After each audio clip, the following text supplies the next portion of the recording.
Pasukan Rusia tanpa jeda terus memberikan kerugian yang signifikan pada kelompok militer Ukraina. Rekamannya ramai beredar di media sosial Telegram pada Jumat 6 Desember 2024. Pejuang pasukan lintas udara dari pasukan penjaga negara Sever menghancurkan tank angkatan bersenjata Ukraina di perbatasan wilayah Kursk dengan serangan drone yang tepat menggunakan serat optik. Tampak dalam rekaman, semua serangan terhadap tank Ukraina tepat mengenai sasaran.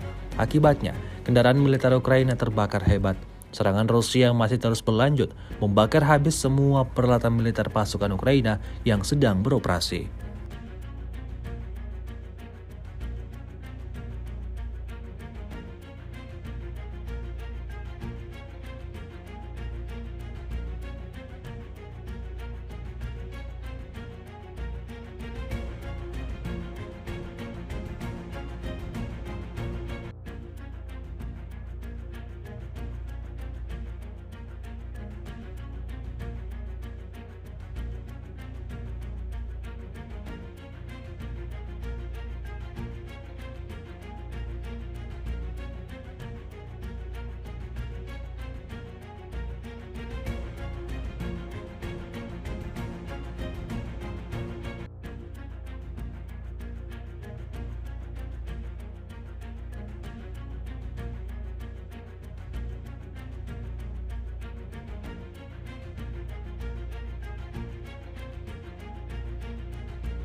Download Tribun X sekarang, menghadirkan lokal menjadi Indonesia.